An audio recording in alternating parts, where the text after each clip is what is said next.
Hi everyone, I am Aditya Sauri. Today our topic is structures and unions. First, we discuss about structures. After finishing structures, we can go for unions. Structure. A structure is a user-defined data type. A structure is heterogeneous collection of related fields. Here, fields are called structure elements or structure members. A structure can be considered as a template used for defining a collection of variables under a single name. Structures help programmers to group elements of different data types into a single unit. So by using structures, we can create user-defined data types. We have primitive data types called int, char, float, double. And here structure is used to create user defined data types, so we can create our own data types by using any name except keywords. So here we can see the syntax of the structure. Now let us see an example how we can create user defined data type using structure.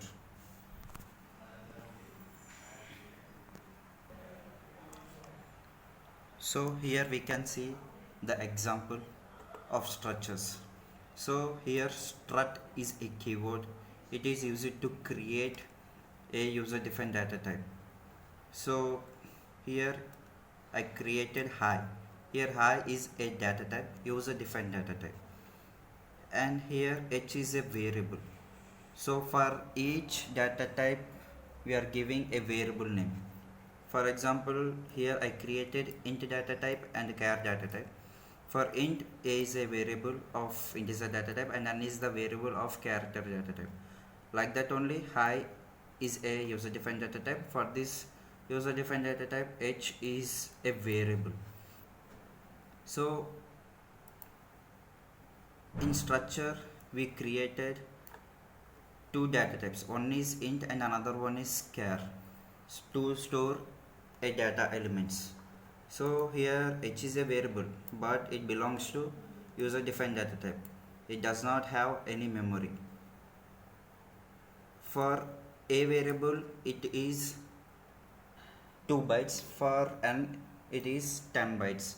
So here size will be created with the help of data types.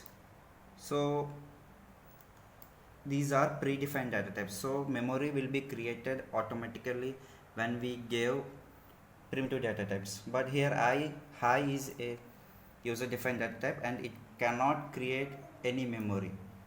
But whenever we are giving primitive data types in structure, so with the help of these primitive data types only, here h can created a specific memory size.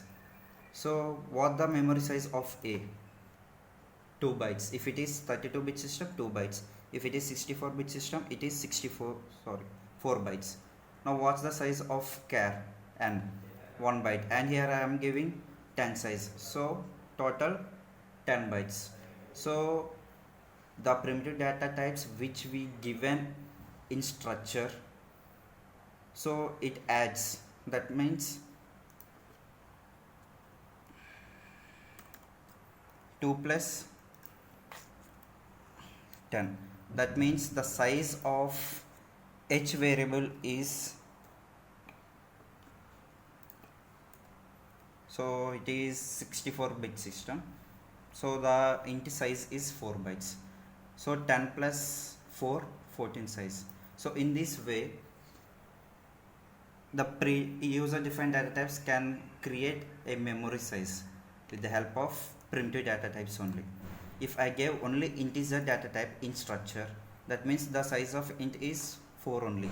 So the h size is also 4 because the data types which we given in structures, so it adds the size of all primitive data types which we are given in structure. So with the help of primitive data types only, it created the size of user defined data type. So 4 plus 10, 14. Okay, So after that I wrote a statement printf enter a value. After that I am inserting a value, so percentage d comma ampersand h comma a. So we have to store a value in a variable. So in normal programming we can write ampersand a. So with the help of address, the value which given by user is directly stored into the a variable. But here a we gave in high data type, that means h variable. So a variable is stored in the structure which we created, so that's why we have to give h dot a. And here dot is an operator, it is used to connect the structure variable and integer variable. So that's why we have to give h dot here, because a is in structure, that means in h only a we represented. So after that printf enter a name. So we have to insert a value in n, so where n is located in structure, that means high data type. So that's why we have to give h dot n. After that I am printing the values which we store in a and n. So we already discussed a is stored in h, n is stored in h, that means structure. So now let us run this program. So I am giving value 10 and first string hello. So here we can see the output same.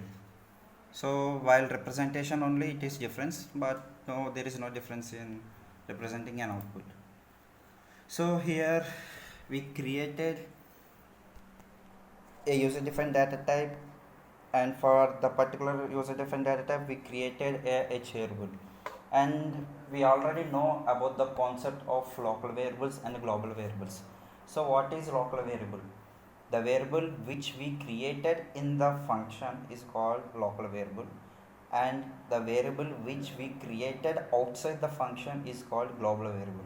And here I created high user defined data type, and for that high I created h variable, and these things I created in main function only, that means these are local variables. Now let us create a global variables for structures.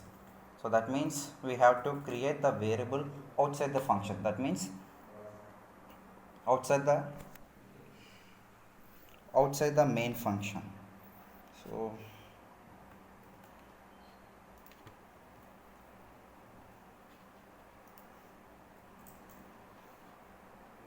So outside the main function I created the variables like this. Now let us run the program.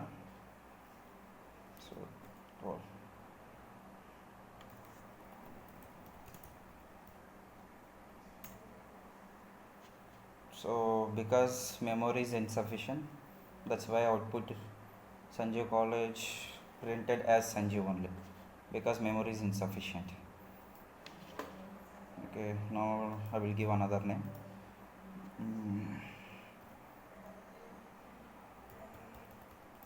College only.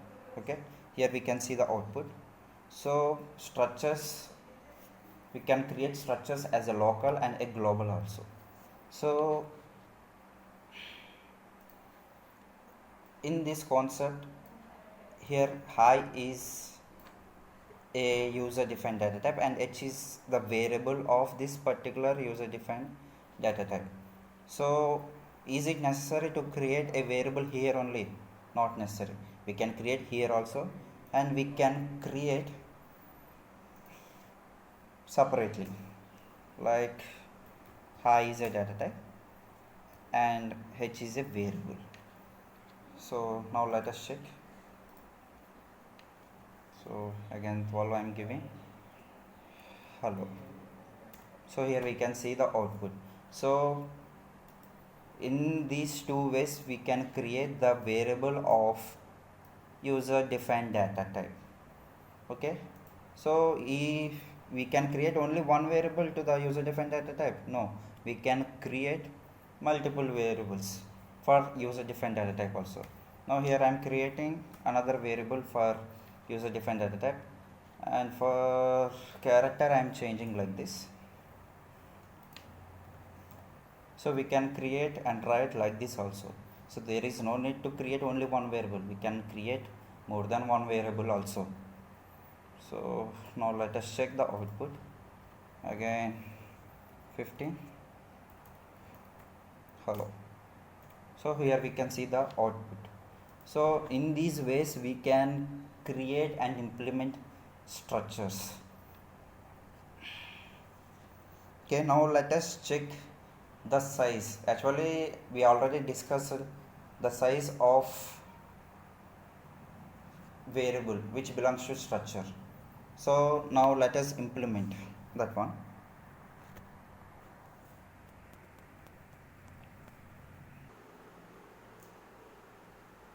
So this is the program to find out the sizes of each variable, and we already know this is the size of operator. It is used to find the size of a variable of a particular data type. Now I will run the program. So here we can see the sizes of the variables.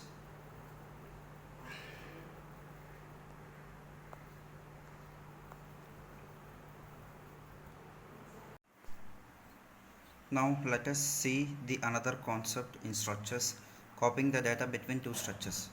So the data which is stored in one structure variable is we have to copy into another structure.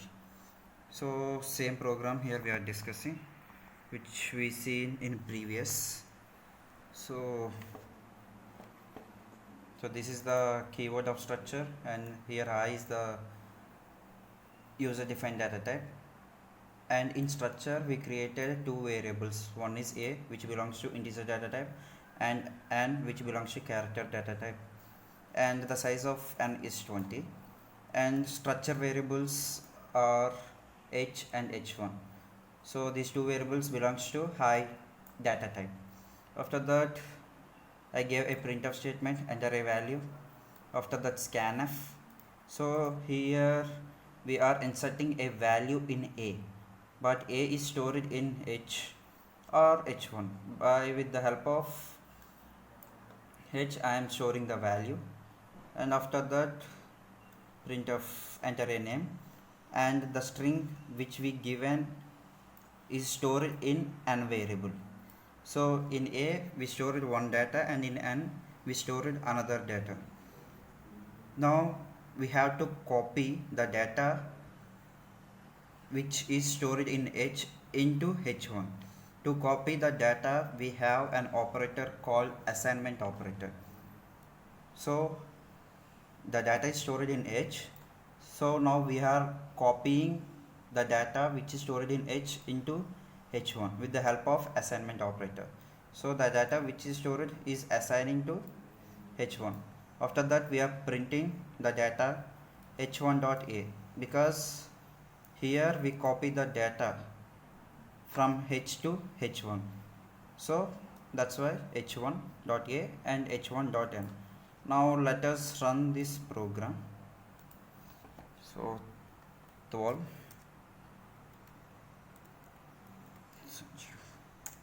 So we can see the output. So here we can prove that the data which is stored in h variable is copied into the h1 variable.